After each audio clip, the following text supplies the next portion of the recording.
के बापू जिसे वालिद कहा जाता है, हिंदुस्तान के बापू नेहरू गांधी हिंदुस्तान के बापू क्यों कर बने, ये आपको याद रखना चाहिए। ये मुल्क हमारा है, इसकी आज़ादी की फिक्र जितनी हमें थी और हमें है और रहेगी, उतनी फिक्र किसी को न थी, न है और न रहेगी। गद्दारों ने हमेशा इस मुल्क को बेचने की कोशिश की है। ये मुल्क जब गुलामी की जंजीरों में जकड़ गया तो इस मुल्क को आज़ाद कराने के लिए हमने ना जाने कितनी कोशिशें की। उन्हीं कोशिशों में से कोशिश ये भी है कि हमने महात्मा गांधी को हमने बापू बनाया। हमने अपनी मुकद्दस मस्जिद में, मुकद्दस इबादतगाह के मेहराब में जब मिंबर नस्ब होता है, वहाँ बैठाकर हमने उनको हिंदुस्तान का बाप तस्लीम किया और इस तरीके से हमारा मुल्क आज़ाद हुआ। लोग हमारा नाम गद्दारों में लिखते हैं और हमारे मुजाहिदीन को गद्दारों में शुमार करते हैं। ये गद्दार में शुमार करने वाले शुमार करने वालों में ये खुद ये गद्दारों की औलाद है। हमारा नाम गद्दारों में आता और सरे फहरिस्त मीर सादिक का नाम, मीर जाफर का नाम जरूर लिया जाता है और हमसे ये कहा जाता है कि हम इनकी औलाद हैं।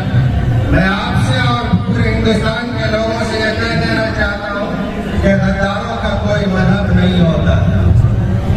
वो मुसलमान भी हो सकते हैं और वो हमारे बरादरान वतन भी हो सकते हैं।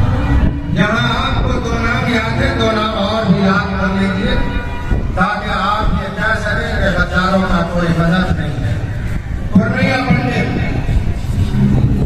ये टीपू सुल्तान के गद्दार थे। मौलाना मोहम्मद शहाबुद्दीन साहब ने अपनी तकरीर करते हुए उन्होंने कहा था कि हिंदुस्तान की आज़ादी में ताख़ीर क्यों होती रही, कि गद्दारों की गद्दारी से ताख़ीर होती रही।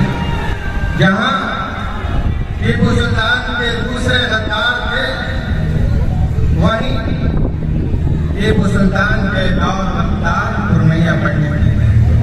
आपको इनका नाम भी याद रखना चाहिए।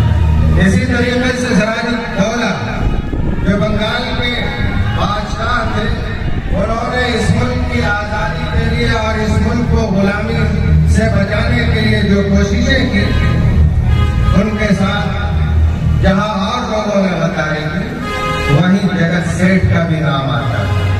इसलिए आप ये कहें कि मैं ही गद्दार की औलाद नहीं हूँ, आप ये गद्दार की औलाद हो सकते हैं। अगर आप नहीं हो सकते तो मैं भी गद्दारों की औलाद में नहीं हूँ। और आप याद रखें कि गद्दारों का कोई मजहब नहीं है।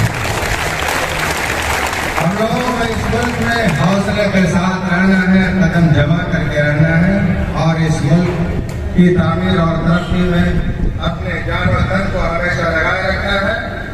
अब इसके बाद इस सरजमीन पर हम आज़ादी का 76वां जश्न मना रहे हैं।